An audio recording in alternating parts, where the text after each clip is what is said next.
कुछ लोगों ने इस विधानसभा चुनाव के दौरान भी या चुनाव संपन्न हुए उसके बाद कुछ हरकत की थी, लेकिन उस हरकत को कुछ ही घंटों में हम लोगों ने कंट्रोल भी किया, यूपी पुलिस ने कंट्रोल भी किया है। बहुत सारे लोगों ने गर्मी दिखाने का प्रयास भी किया, तो गर्मी भी शांत हो रही है, बहुत अच्छे ढंग से हो रही है। हर एक कार्य को वोट बैंक के नजरिए से देखने की जो प्रवृत्ति है उसने नहीं करने दिया, और शायद इतिहास में पहली बार हुआ है और उत्तर प्रदेश में हुआ है कि अलविदा की नमाज भी सड़कों पे नहीं हुई है। जहरीली शराब से कई मौतें होने के बाद हम लोगों ने जब उसकी तह में गए तो कौन वो व्यक्ति है? क्या ये सच नहीं था कि जहरीली शराब से निर्दोष लोगों को मारने वाला व्यक्ति समाजवादी पार्टी से जुड़ा हुआ था? कुछ मुद्दों पर सरकार का ध्यान आकर्षित किया है। अपराध किसी भी प्रकार का हो वह अक्षम्य है, और खासतौर पर महिला संबंधी अपराध के मुद्दे पर सरकार पूरी गंभीरता के साथ अपराधियों के खिलाफ कठोरतापूर्वक कार्रवाई कर रही है। ये भारतीय जनता पार्टी की सरकार है। यहाँ अपराधियों के बारे में ये नहीं कहा जाता कि लड़के हैं गलती कर देते हैं।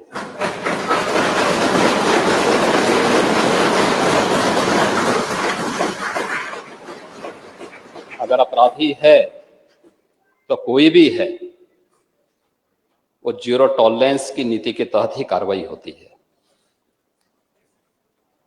और नेता प्रतिपक्ष इस बात को अच्छी तरह जानते भी हैं, समझते भी हैं, उन्होंने स्वीकार भी किया है कि कार्रवाई हुई भी है।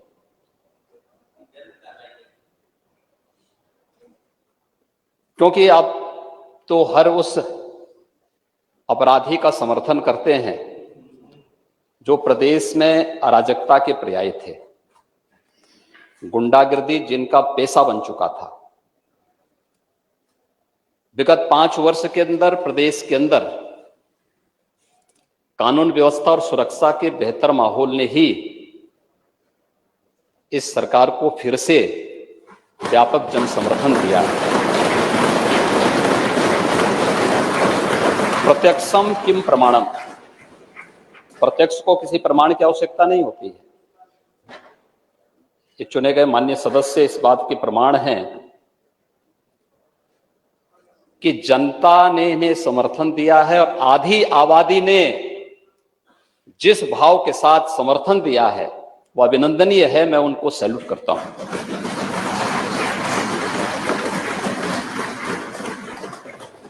महोदय, पिछले 5 वर्षों के अंदर भी सरकार ने जीरो टॉलरेंस की नीति के तहत ही कार्रवाई की, और फिर इस बात के लिए हम पूरी प्रतिबद्धता के साथ कह रहे हैं कि सरकार अपराध और अपराधियों के मुद्दे पर बिना किसी की परवाह के बगैर अपनी कार्रवाई को जारी रखेगी। सुरक्षा अधिकार, सबको सुरक्षा का अधिकार सबको देना सरकार की जिम्मेदारी है, लेकिन कोई व्यक्ति सरेआम अपराध करे, यह किसी भी प्रकार से सरकार स्वीकार नहीं कर सकती। और खासतौर पर महिला संबंधी अपराधों को लेकर के एंटी रोमियो स्क्वाड का गठन हमारी सरकार ने 2017 में आने के तत्काल बाद किया था। एंटी रोमियो स्क्वाड के गठन के साथ ही प्रदेश के अंदर 218 महिला संबंधी अपराधों को रोकने के लिए और पॉस्को कोर्ट की स्थापना भी सरकार ने किया। उस पर त्वरित कार्रवाई हुई। आंकड़ों के हिसाब से नहीं, अगर आप पूरे देश के अंदर घटित होने वाले मामलों की संख्या को अगर आप देखेंगे, 2012 से 17 के बीच में विभिन्न प्रकार के जो अपराध हुए हैं, चाहे वह हत्या से संबंधित हों, लूट से संबंधित हों, दुष्कर्म से संबंधित हों, महिला संबंधी अपराध हों, इनमें भारी गिरावट आई है। और कल हमारे प्रतिपक्ष के मित्र महामहिम राज्यपाल के भाषण को सुने होते तो बहुत सारी चीजें उनके सामने क्लियर हुई होती। बाकी जो कुछ बचेंगी अभिभाषण पर जवाब देंगे, उस समय आपको बहुत स्पष्ट रूप से बताएंगे कि अपराधों में कितनी गिरावट आई है। दूसरा, यह भी बहुत महत्वपूर्ण है कि इससे पहले विधानसभा के चुनाव होते थे या कोई चुनाव होता था, तो चुनाव के दौरान भी और चुनाव के बाद भी व्यापक हिंसा होती थी। महोदय, कुछ लोगों ने इस विधानसभा चुनाव के दौरान भी या चुनाव संपन्न हुए उसके बाद कुछ हरकत की थी, लेकिन उस हरकत को कुछ ही घंटों में हम लोगों ने कंट्रोल भी किया, यूपी पुलिस ने कंट्रोल भी किया है। बहुत सारे लोगों ने गर्मी दिखाने का प्रयास भी किया, तो गर्मी भी शांत हो रही है, बहुत अच्छे ढंग से हो रही है। उत्तर प्रदेश की कानून व्यवस्था आज देश के अंदर नजीर बनी हुई है। 5 वर्ष में कोई दंगा नहीं। 2012 से 17 के बीच में 700 से अधिक दंगे, बड़े दंगे हुए थे।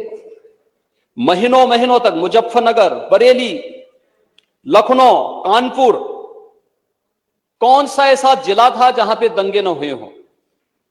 5 वर्ष में कोई दंगा, 17 से 22 के बीच में कोई दंगा नहीं हुआ, कोई कर्फ्यू नहीं। और नई सरकार के गठन के बाद रामनवमी के अवसर पर देश के अंदर 7 राज्यों में दंगे हुए, यूपी में कोई दंगा नहीं।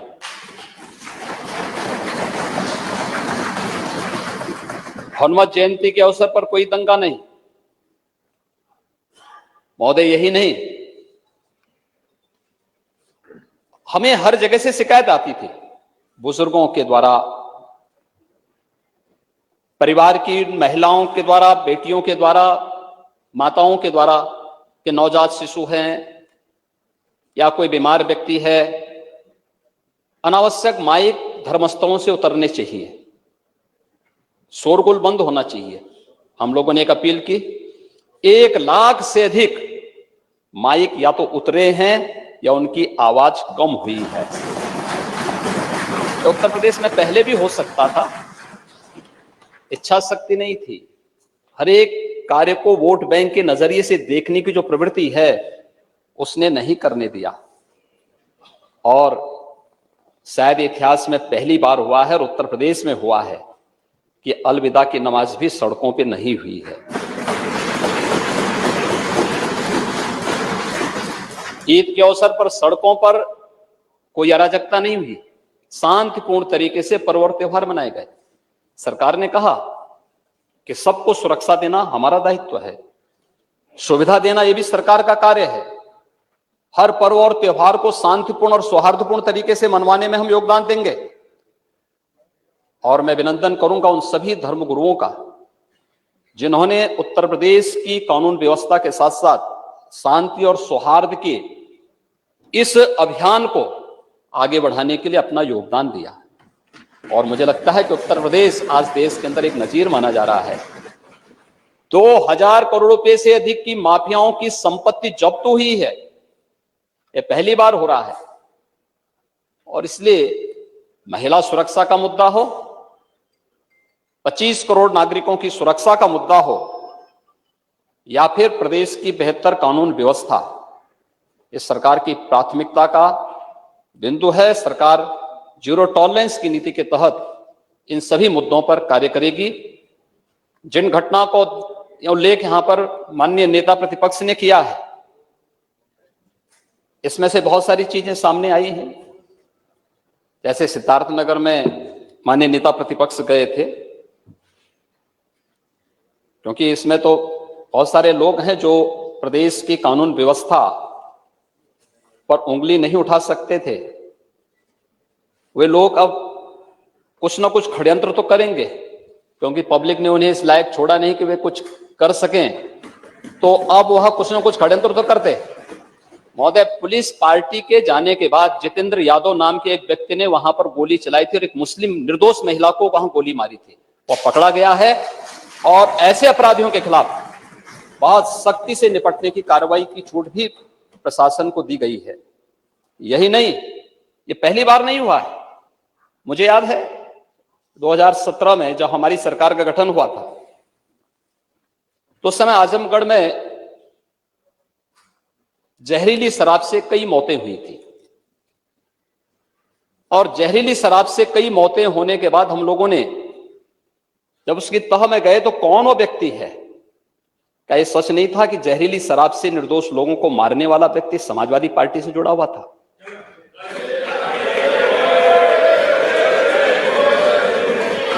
हमारे पास उसके पूरे तथ्य हैं, पूरे प्रमाण हैं, और मैं उसका नाम बोलूंगा तो आपको और बुरा लग जाएगा। नाम मत लेने दीजिए। अध्यक्ष महोदय, अगर नाम ही लेने माननीय सदन के नेता को, तो पिछले 5 साल में इस तरह के काम से जुड़े हुए सबके नाम लेते। और मैं वही हम तो सबका नाम लेंगे ना। आपको रोका किसने है? आप मुद्दे नेता सदन है, आपको रोका किसने है? हम आप नाम दीजिए, सबका नाम देंगे, चिंता मत करिए। सिद्धार्थनगर की घटना उठाइए ना, पुलिस की गोली से मारा गया है, हो जाए माननीय लेकिन परिवार को मैनेज करते हैं ये लोग। माननीय मुख्यमंत्री जी की बात आए, उसमें आप एक जिम्मेदार व्यक्ति हैं, प्रदेश के पूर्व मुख्यमंत्री रह चुके हैं, और उस गंभीरता को, पुरानी बात नहीं, आपको इस बात को ध्यान रखना होगा कि जो घटना सिद्धार्थनगर के अंदर घटित हुई है, उस घटना में देखिए कोई भी व्यक्ति आज के दिन पर घटित होने वाली किसी भी ऐसी आपराधिक घटना को छुपा नहीं सकता है। हर एक इस प्रकार के मामलों में एक बोर्ड गठित होता है, वीडियोग्राफी होती है, एफएसएल की पूरी रिपोर्ट और बैलिस्टिक जांच भी इसके बाद होती है, और उस सब में ये तथ्य सामने आए हैं कि पुलिस की गोली से नहीं बल्कि एक अवैध असले से वो हत्या हुई है। दोनों के उसमें अंतर होता है, और एक जिम्मेदार पार्टी से होने के नाते आपको जब सदन में इस प्रकार की बात करते हैं तो कोई ऐसी बात नहीं बोलनी चाहिए जो एक फोर्स की और पुलिस बल के मनोबल को तोड़ने वाली हो। अपराधियों के खिलाफ कार्रवाई की बात होनी चाहिए, अपराधी कहीं भी हो, कोई भी हो, उसके खिलाफ कार्रवाई की बात तो होनी चाहिए, लेकिन कोई ऐसी बात हमें नहीं कहनी चाहिए जो प्रदेश की सुरक्षा पर और एक जिम्मेदार पुलिस बल पर उंगली उठाता हो और उसके मनोबल को तोड़ने वाला हो। यह हमें हमेशा ध्यान रखना होगा। और दूसरा, अन्य जिन मामलों में भी बातें हुई हैं, हर एक मामले में अपराधियों के खिलाफ कार्रवाई हुई है, और सरकार फिर इस बात के लिए आश्वस्त करती है पूरे सदन को कि किसी भी अपराधी, जो अपराधी होगा, उस अपराधी के खिलाफ सरकार की जीरो टॉलरेंस की नीति के तहत ही कार्रवाई होगी। इसमें किसी प्रकार का कोई संदेह किसी को भी नहीं होना चाहिए। मैंने माननीय नेता प्रतिपक्ष को सुना, माननीय मुख्यमंत्री जी को सुना। सवाल ये है कि महिलाओं के ऊपर अपराध होने में यूपी कहाँ खड़ा है?